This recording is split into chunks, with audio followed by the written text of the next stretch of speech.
Is Jordan Pickford taking the goal kick? He played out to Maguire there. That's into Trent Alexander-Arnold, who actually takes someone on. He's crossed it into Kane here, Kane has fallen over again. but it's led Saka on the right. He's got the ball. Saka puts the ball in. And there's Ben Mee arriving at the back post. Scorpion kick! Ben Mee has fucking scored. Ben Mee.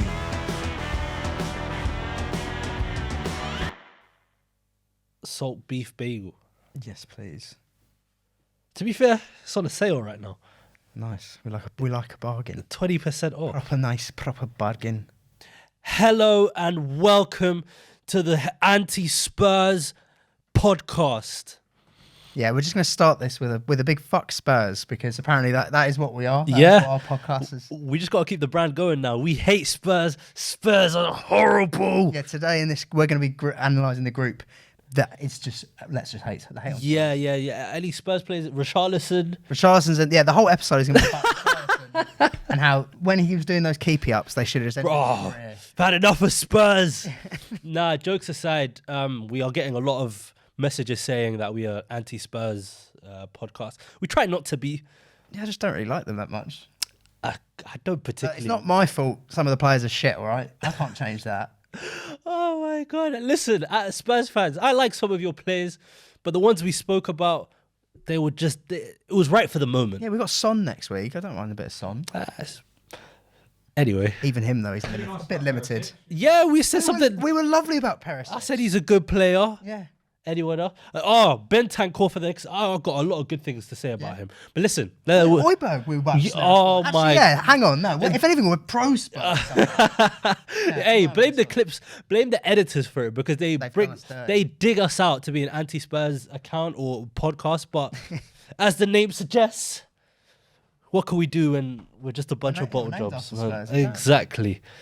Wow. Okay. Now that I feel so much Got out of better. the way. I feel Yeah. so much better. So welcome to the Bottle Job podcast. That is what we are. Exactly. My name's Toby. My name is Rimedi, and on the show we have a few different mechanics that we like to take you through, whilst analysing every single World Cup group from A to H. So we have 99 Potential, where we take the story of a kid going from an amateur to a world-class hero at the World Cup. And we've got 20-second vision, where we try and predict the future as best we possibly can. And we have Avit, the section of the podcast where we have been cancelled for by Spurs fans, but we try to be controversial and not be cancelled. So, yeah. Yeah, I'm looking forward to your one on Richarlison later. I don't have one.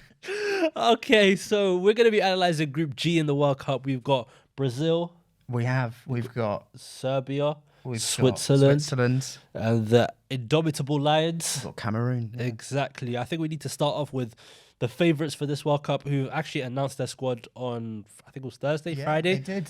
To Neymar's shock, they had a surprise inclusion of Martinelli, didn't they? He looked a bit... Yeah, he looked a bit... That, wasn't it? He looked a bit shocked that Martinelli was making it. His eyes really went, whoa. Like, whoa, can't believe he made it. Yeah. I think that's how a lot of people are looking at Arsenal players, like in general. Like, Arsenal, top of the league? Like, how's that? Yeah, I suppose. Yeah, it hasn't sunk in for some. Yeah, but yeah, that was an interesting place to start. If we start on Martinelli, just his surprise inclusion for this World Cup, I think he's been having a great season at Arsenal so far.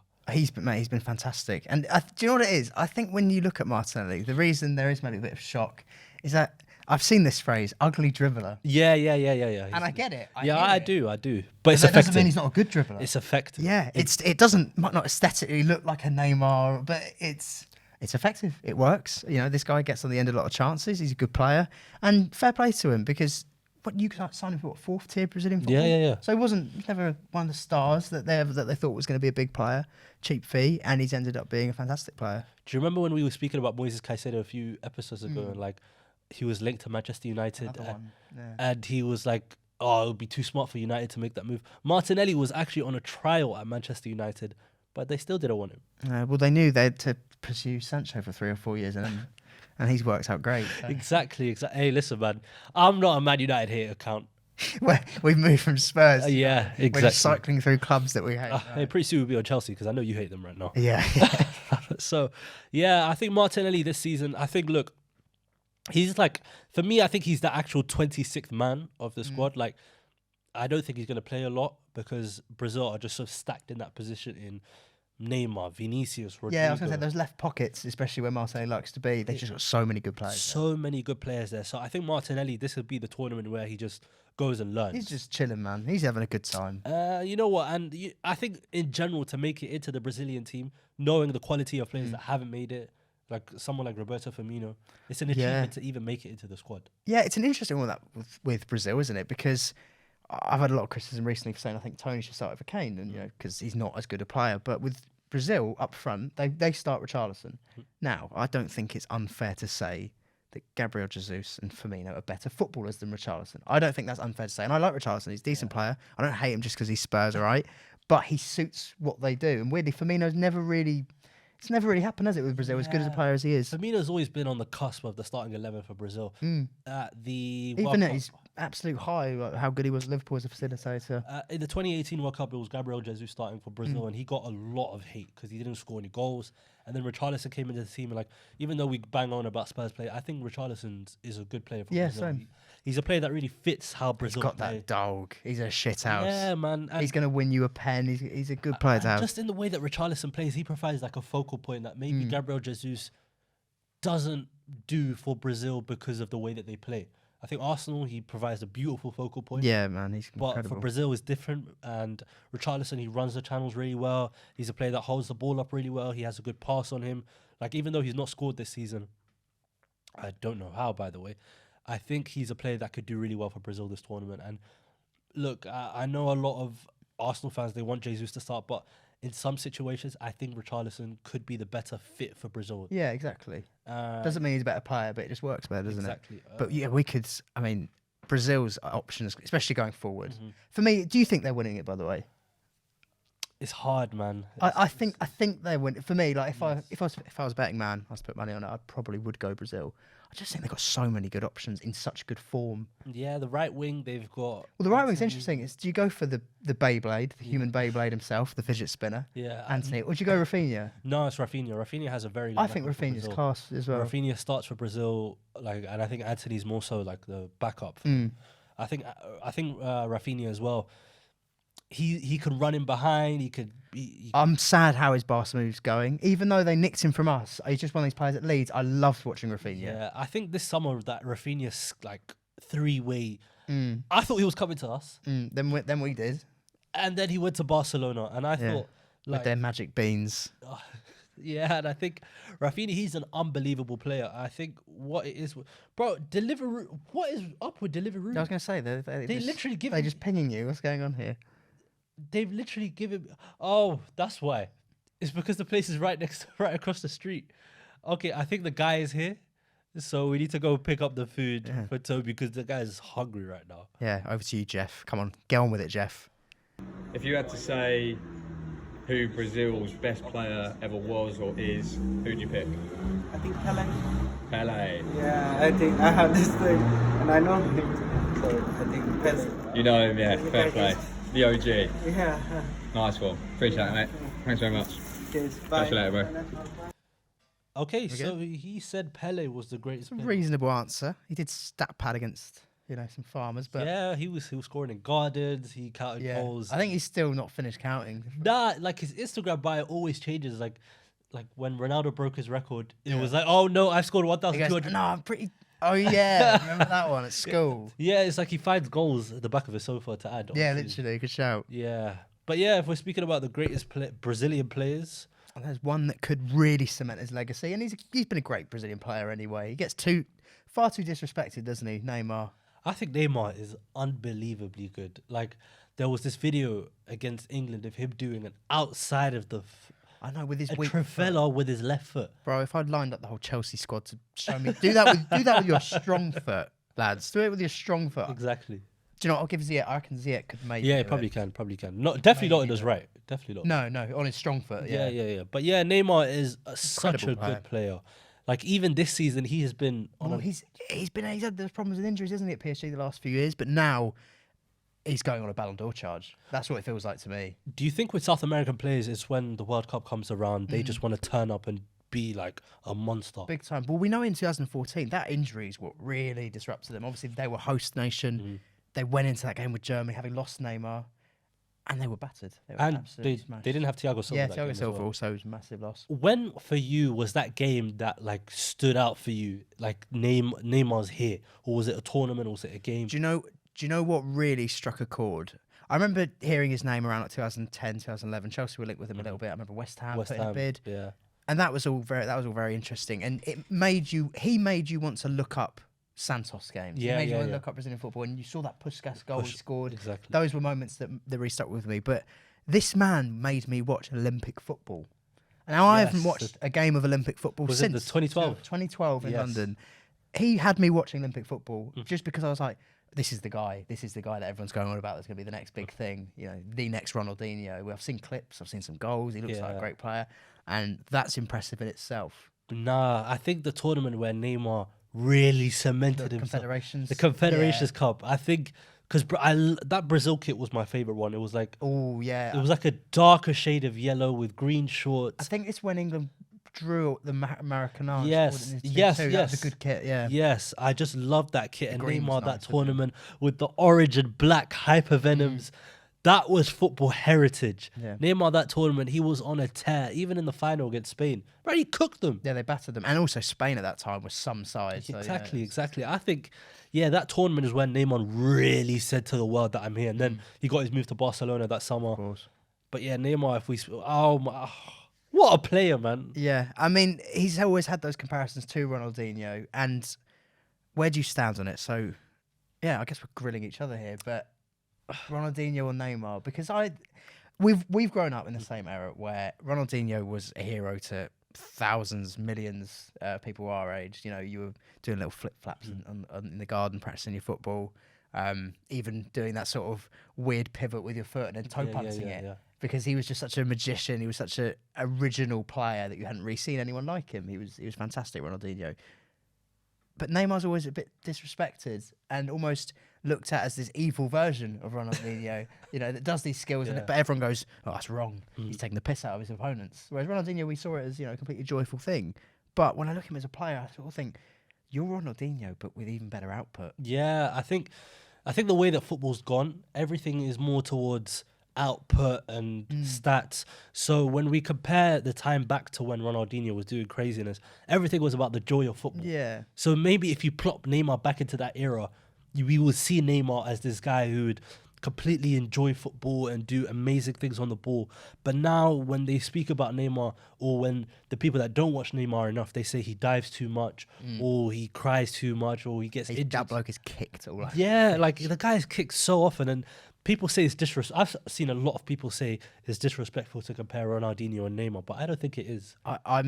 This is someone who loves Ronaldinho, Exactly. and I would say if it weren't for nostalgia, Nah, bro, come in, bro. We're gonna keep going. I think, yeah, I think Neymar nostalgia is, clouds my is vision. unbelievable, and I think when he comes to it, I think there'll be a player that, when we look back at football, it's gonna be someone that we're gonna say, this guy was up there with one of the greats. Yeah, definitely. The guy's unlucky that Ronaldo and Messi have existed in his current Exactly. time. I mean, he'd have won how many Ballon d'Ors in that Yeah. time, to be honest. Fantastic player. And yeah, like you said, one of the best entertainers, but for some reason just no one's taken a liking to him as much. No, it's different now. I think if you compare them as players, Neymar is. Look, I don't want to use. I think Neymar is more of a creator than Ronaldinho. Ronaldinho, like, one thing that we forget about him is how physically strong he was. Yeah, he was. He was a nightmare to barge off the ball. Neymar is a lot more finesse and trying to find that pass at that right moment. But Yeah. like, we have to also forget Ronaldinho's so-called career at the top was done very early. No, it was 2-3 years, really. Exactly. Like, him being the best player in the world for 2 years. Neymar, if it wasn't for Ronaldo and Messi, you could say Neymar has been the best player in Yeah. the world for 6-7 years. Yeah, he's definitely in that top bracket. Exactly. So yeah, Neymar is a beautiful player to watch, and I think he gets disrespected far too much. Sure. Yeah, I agree. And I think people are going to, like you said, people will look back very fondly at him, but I think this World Cup might wake a few up that are quite negative towards him, because you should enjoy him. You should enjoy these players, because even he's getting on, which is makes us feel old, to be honest. I know. If But we quickly touch on the defense as well, like Thiago Silva, Yeah, we've got Thiago Silva, you got Marquinhos. Marquinhos, I mean, the fullbacks, Neymar. they've wheeled out Dani Alves. Look, I'm not too mad about the Dani Alves selection, No. because I think, firstly, you always need a player that isn't playing, but that could do something really well off the pitch and to coach or to give something else to the. But I've seen some Arsenal fans were upset that Gabriel Magalhaes was not picked. Right. I think Gabriel's having a great season for Arsenal, but I just think there's too many centre back options. And also, when you think of a who's starting, it's sort of like when we discussed England's got like Conor Gallagher. People are going to be annoyed that he's going, but he's not really going to play anyway. Like, would Gabriel play? He's not going to start ahead of Marquinhos and Thiago Silva. Or Militao. So he'd have been fourth choice centre-back. As an Arsenal fan, surely you'd rather he's just chilling at home, to be honest. Exactly. But to be fair, he's not a player that gets injured too often. But yeah, let him have some father time. He just had a child as well. Yeah. Let Gabriel just chill. But yeah, I think there's also, we spoke about Neymar, there are also some young talents coming out of Brazil at the moment. Yeah. So, Toby, we're going to move on to the section that we like to call 99 Potential. 99 Potential is our version of FIFA Journeys, but, well, good. The Scout section is where we identify young players who've had a rocky road to Qatar, but they will go from kid to GOAT. Toby, who is your 99 Potential player? So my 99 Potential player is not at this World Cup. I know Surely that doesn't count then. I know, but I'm thinking big here, guys. This is your 99 Potential for the next World Cup, because that is where he's going to really take to this big stage. Endrick.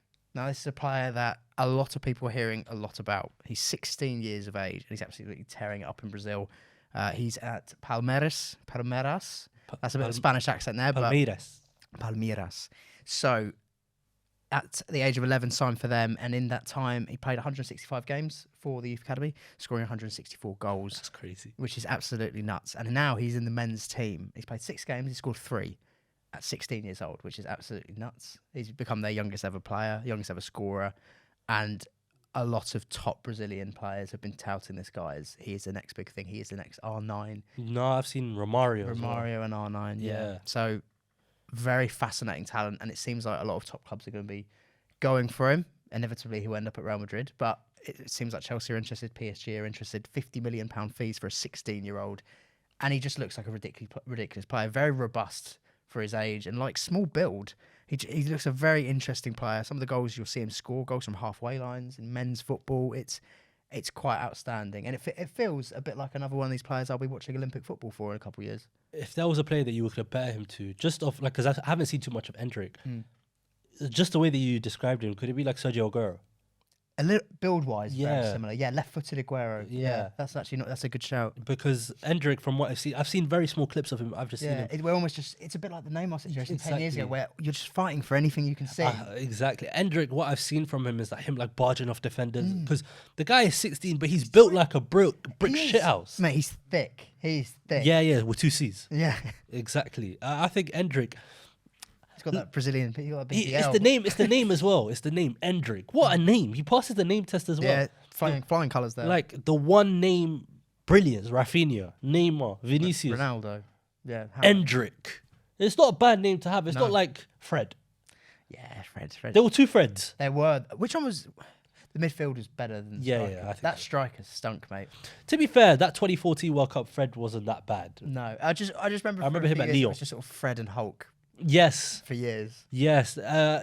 Brazilian names just are very interesting. But yeah, that's a good 99 potential to have. He's for your next World Cup, but keep an eye on this boy, because he's gonna be obviously talk of the town in Europe over the next year or 2. Absolutely. Moving on to my 99 potential, I'm actually going to talk about Breel Mbolo for Switzerland. Look, it's going to be quite brief on him, because he's a player that has had an up and down career. He's still only 25. Looks like he's been around for ages. He was the best player I had on FIFA 14. Okay. Non-rare, crazy player. That's good that you weren't using your mum's card on packs. About that. But yeah, I just think that Breel Mbolo this season, like what he's failed to do is find himself a home. Like he came from Basel, went to, I think it was Mönchengladbach, then went to Schalke. Like he hasn't been able to find his home. But this season at Monaco is where he's really shining. I think he's played 14 games, 7 goals, 3 assists, and he's been able to push Monaco up the table. I think Mbolo is a player for Switzerland because they don't really have other players like him. They don't have a player that is a threat in behind. They always have players that can hold up the ball, that can strike the ball well, but none of them have players that can go in behind. And I think Mbolo, I think he could be the player that could provide an outlet for Switzerland, because they're not going to be a team that dominates games, what they need to be is potent in the big moments, and I think in Bolo he can help that. Yeah, I think you saw in the Euros just what he's capable of. Like you said, he can run in behind, but I thought even how he did hold it up, he was very decent. Absolutely. Just seems a decent player. And yeah, like you said, it's a bit of a surprise to see him not have a real successful time at club football seems like a good player. Yeah, exactly. But if we touch on Switzerland as well, This is a tough group, man. it's hard. This is a tough group. It's hard. I think if we look at all the teams, I think forget the FIFA rankings. I think if you go team by team, I think this is the most difficult group. Yeah, I think that's completely fair. Because There's not a bad team in this. no, I don't think so. I think Switzerland are a team that will trouble any team on their day. I think that defense, they've got Akanji, Fabian Schär, Mate, Fabian Schär only knows one goal. and it's the long range pile driver. Yeah, long range pile driver off the post. Exactly. He's a really good player. Also, I'm surprised. Actually, I'm not surprised because this is what Eddie Howe does. He's clearly improved the number of players. You know, Joe Linton moving to an 8. And Almiron, obviously, in the form of his life. But yeah, Fabian Schär, I was looking at his passing when they played Spurs the other week. I was like, He's got a ping on him. where's he unlocked this one from? Yeah, and I think like Akanji as well. Like I called him Vincent Company. The human calculator. As he's Yeah, also known. If you I haven't was seen wrong. That's mad. They got 2 robots, All right. haven't they? Can you do 25 times 19? Wrong. It's 425. 475, yeah. 475, isn't it? Yeah. Hey man, I was wrong. What did you go with? I went with 425. I was 475. You're right, you're I did times 20 and 20. minus. Yeah, But guess yeah, guess he I'm was not the doing human. crazy sums. I guess I'm not the human No, calculator. we need a Kanji here. Kanji, but he would have done that. Like, Yeah, absolutely. I called him the next Vincent Company. I was wrong slightly. last couple of games not looked quite as good as he. Yeah, but look, he's a good defender for Switzerland. You have Mbabu, you have You have your boy. We touched on Joe Linton moving to an 8, but this number 8's been class this season. Granit Xhaka. Look, I have spoken about Xhaka for so long. Even in the down moments, I will say he's still a top player. Even when he was giving it to surely No. I was in the Xhaka team for that as well. Even really? Yeah, That's mad. I love that guy blindly. Well, listen, if Xhaka wakes up and he has 0 fans, it means I'm dead. Okay. If Xhaka wakes up and he has 10 fans, I'm one of them. If Xhaka says I don't want to exist anymore, I'm not going to exist anymore. You're in. Nah, I love Xhaka with all of my life, and like the Arsenal fans have done a complete 180 on him. Impressive U-turn. They sink for him when he gets injured. Oh no, Xhaka's injured. Please get up. He feels like the true captain of that side. Obviously, they can't do it because he did that, but he is really the captain. No, I think Xhaka, he's the one that does the team talks. He's the one that does the You want to see fines. the huddles after the goals and that kind of thing. Exactly. I think Xhaka this season for Arsenal, I think for a calendar year now, he's been doing the same performances. They've pushed him closer to goal because Thomas Partey's been in that sitting position, and Xhaka's been Gets unbelievable. Gets goals. He's a player that he gets goals, he gets assists, he makes very good runs in behind, and you wouldn't say that about Xhaka because he's not the fastest, but yeah, he has an unbelievable left foot, and the Xhaka that we see for Arsenal could be the Xhaka we also see for Switzerland. It was almost like he was really good for Switzerland, and Arsenal fans were frustrated, but now you're seeing both, aren't you? Yeah. Maybe we'll get a blonde Xhaka again. 'Cause Exactly. he was awesome at that Euros, wasn't he? He wore the number 10 on his back, and Xhaka against France, It especially. was the France performance. He bullied Pogba. I know Pogba scored a good goal in that. But it felt like that. I wouldn't say he bullied Pogba. I think it was a very The latter good half anyway. Yeah, I think it was a very good battle between them. But Xhaka against Pogba and Kante always seems to have good games. Yeah. Because against Chelsea, I don't remember a bad Xhaka He's game. had decent games.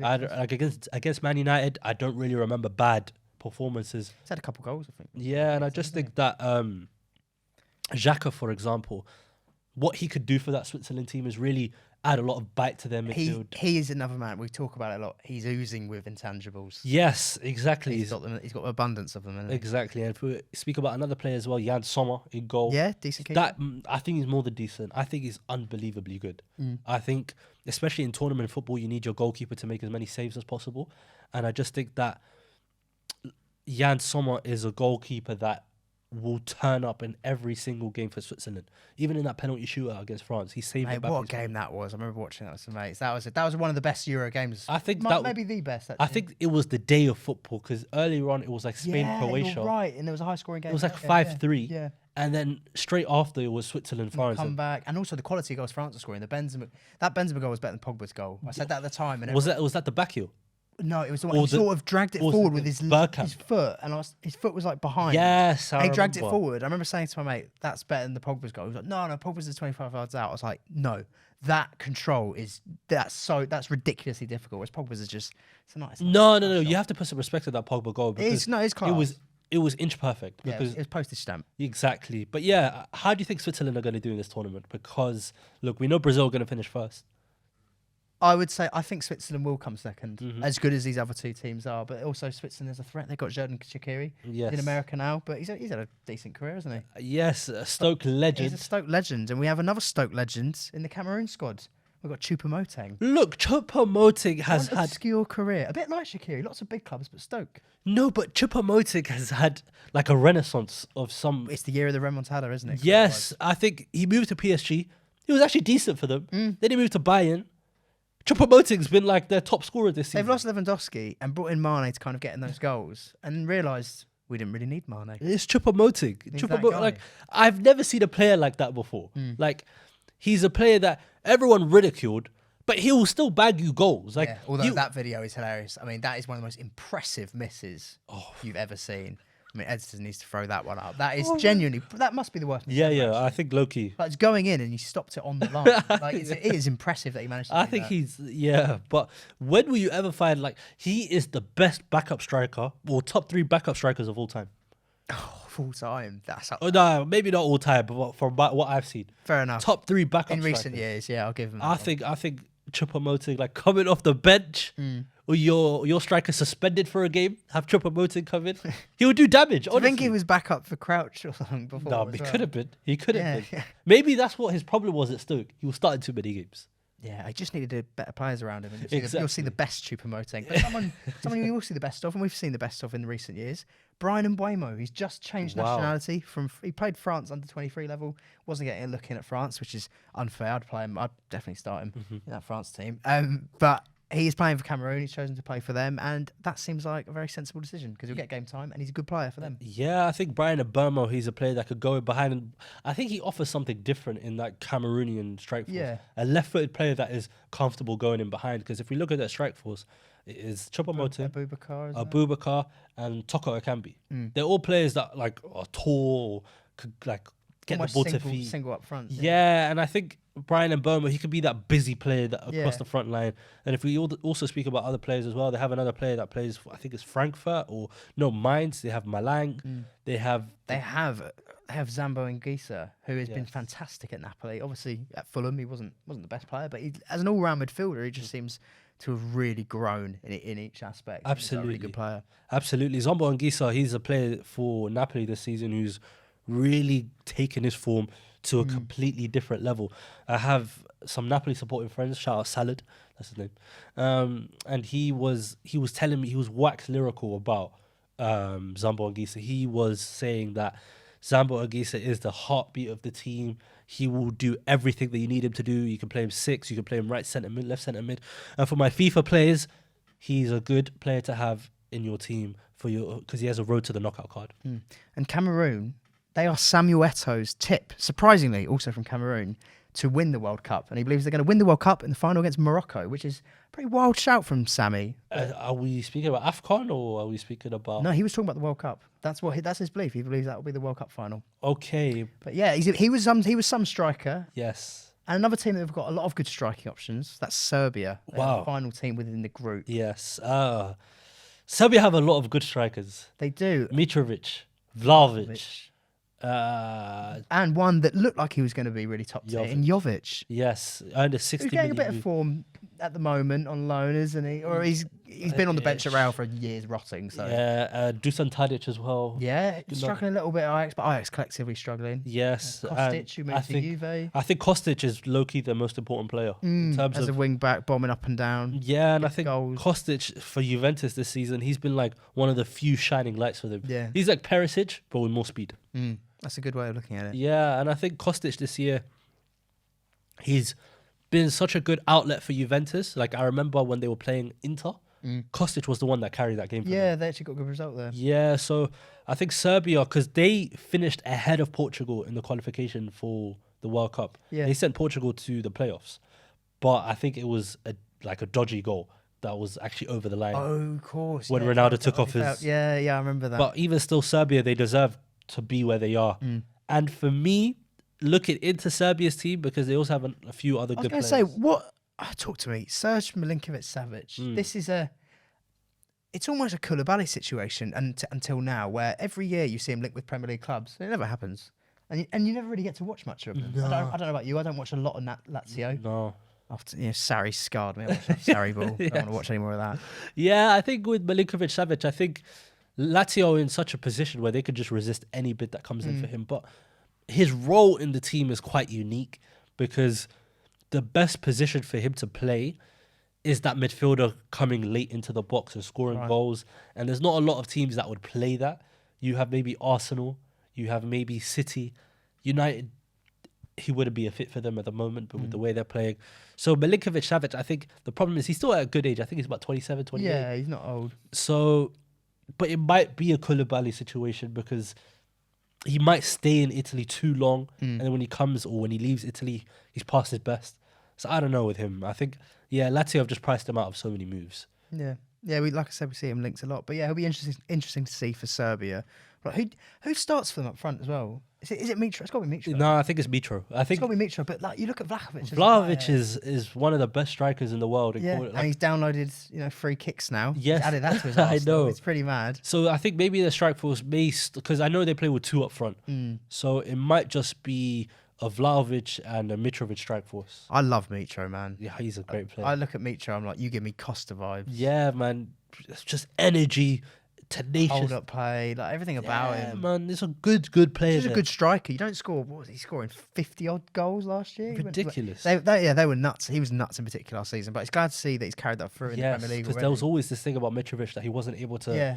I just translate never his thought he form. got to the go, mate. I thought when Parker didn't play him at Fulham, I was like, why? Yeah. I mean, obviously he fell out. We must have fallen out with him. But Because it it's was just- Andre Schürrle and Yeah. just random players playing up front Yeah. for Fulham. But yeah, I think Mitrovic could do something. Yeah, so do this I. World Cup. But okay, if you were to rank this group from 4 to 1, what you got in mind? Brazil #1. Okay. I think this is tough. I think you could justifiably say fourth is second, whatever. I would say Switzerland comes second. I like the intangibles they got going on as well. Third, I'm going to go Serbia. Fourth, Cameroon. We touched on it actually off air, but that Serbia-Switzerland game is going to be fascinating just because The political. yeah, from the you political had it at the last perspective. World Cup, didn't you? Yeah, because funny enough, did you guys know that Group G in this World Cup, 3 of the teams were also in the same group of the last World Cup, and when Serbia played Switzerland, there was a lot of animosity in that game. Yeah, you've got a Shaqiri and Xhaka who have Yes. Albanian backgrounds, and obviously Albania Exactly. and Serbia politically do not get along at all. So, So it was when quite a Xhaka feisty scored game. that goal, he did the Albanian Yeah. eagle to almost rile up the Serbian fans, and then Xhaka got a huge fine for it. Like I think Switzerland have actually banned him from doing that celebration, now, Right. just to not have the similar outcome because the tension between Albanians and Serbs is genuinely ridiculous, and I think that fight over Kosovo it led to a lot of problems in that region and a lot of instability. But now, look, I think things are on the way up. Yeah. But look, I think that game is going to be one that I'm really looking forward Yeah, to man. because, firstly, from the football perspective, because it's the fight for second place, but also from that tension perspective, because I know Xhaka is a player that does not like the Serbians, Yeah. and the Serbians do not like him. Yeah. So it's something. There'll be a lot of bite in that game. There'll be a lot of, fight. it's Maybe a some good, fights mate, as it's a well. good group collectively, isn't it? There should be 100%. some very good games. But yeah, how do you rank it? Yeah, something similar. But my Avit. Like Sunday League left backs, no room for nonsense, only Marmite. These are our podcast's most outrageous takes without trying to be cancelled. For this part is actually Switzerland could go to the quarterfinals. I don't mind that at all. I don't mind. They that at can all. because I think they would play the winners. Let's assume Switzerland finish second. Yeah. They will face the winners of Group H, which is Portugal, South Korea, Uruguay, I think Ghana as well. I think Switzerland could get to the quarterfinals because they're against the I bigger wouldn't teams. rule out them going further than that. I don't, like, as in depending on their draw. Yeah. But just because they are a weird team. Like when they played France in the Euros last year, they just And even against Spain, they lost on penalties. They could have Yeah. got to the Yeah, semi-final. yeah. So I think Switzerland in this situation against the bigger teams is where they shine because they're very compact. They're good going forward on the break. Seferovic is a decent striker. Vargas in behind. Embolo in behind. Yeah. And I think we're obviously going to touch on Portugal in the next episode, but they could really hurt Portugal, assuming they finish first. So that's my avid section. Switzerland are making the quarterfinals of the World Cup. I like it. That's not really too controversial. Maybe No. I've toned it down a little bit. No, but it's bold enough. Yeah. You're almost saying they can beat Portugal. Yes, Which I think they can. I don't think that's. They have beat Portugal. I think most people would go with Portugal. So yeah, No, they have beaten Portugal recently yeah. in the Nations League. So it's very interesting. why not? And Serbia finished ahead of them, and who are going to finish lower than Switzerland. So Yeah, exactly. it's not unfair to So say. what is Yeah. your avid section? So my avid section, a bit like yours, probably not the most controversial in the world, but this is a prediction. It's not a prediction actually; it's a spoiler. So Neymar is winning the Ballon d'Or next year, and this is almost the start. The start of the season, he's looked very good. I think Brazil will be winning the World Cup, and I think Neymar will be at the crux of that.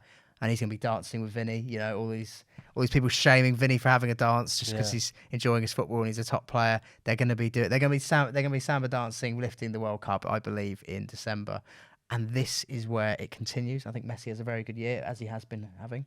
I'm not against Argentina winning it, by the way, and Messi getting another Ballon d'Or. That's fine by me. But I just I'm predicting this to happen, and I think Neymar is going to have one of those years where he just does stay fit. He does manage to avoid those injuries. He takes his sister's birthday off in February because he couldn't not. It's Yeah, Neymar. it's true. It's what he does.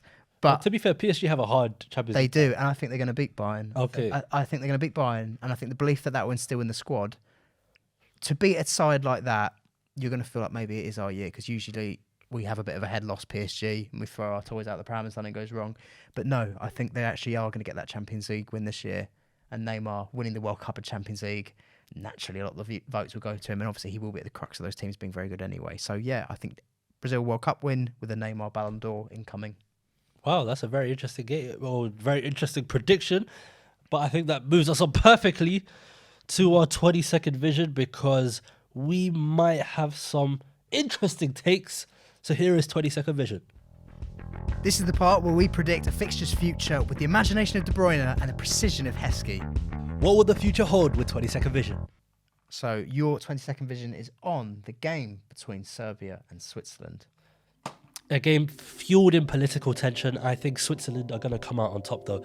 I think Xhaka, with all of his anger inside towards Serbia, and I think towards just everything about what that country represents to him, I think Xhaka is going to go crazy in this game.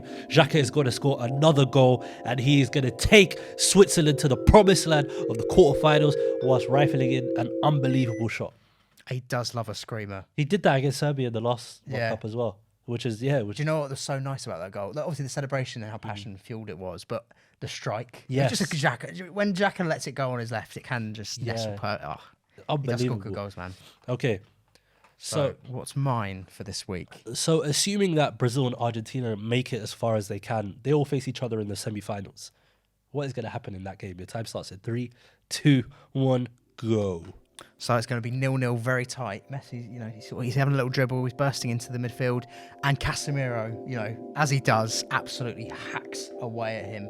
You know what that means. Rodrigo de Paul comes sprinting in, clotheslines Casemiro, who doesn't really move because he's quite a lot bigger than Rodrigo de Paul. But the ref does send him off, and it does end up costing Argentina, unfortunately, the World Cup. Wow. That's Yeah. very interesting. Yeah. You think Rodrigo de Paul's love for Messi is going to get him sent off? I think he's so protective, it's going to go to a different level because it's against Brazil. Yeah. South American derby in the World Cup semi-finals. And he's going to have a bit of head loss. That's a very interesting. He's going to have a bit of head loss. Okay. We've seen English players do it. Yeah. Rooney, Ronaldo's little wink, Beckham. Yeah. I don't know if they'll be burning effigies. Actually, no. No. If he costs Messi a World Cup, Yeah. they will be burning effigies. They'll find his address. They'll find his ancestors. They'll find anyone to get. But then they should have played my 99 potential. Should have played Enzo Fernandez. Yeah. Oh, that's a good link. Yeah. But yeah, that is a perfect way to round off the show. Let us know what you guys think is going to happen in Group G. Are we looking at the winners? Is that who we're looking at in this group? Absolutely. So yeah, I've been Rimedi. I've been Toby. Make sure you like and comment on every single one of our posts. We'll try to get some more TikToks out because we've been slacking on that. And make sure you comment saying we hate Spurs. Yeah, we'll just hate do it Spurs. whilst we're there. Anti-Spurs podcast. Absolutely. So yeah, thank you. We'll see you guys very soon for the next episode. Peace. In a bit.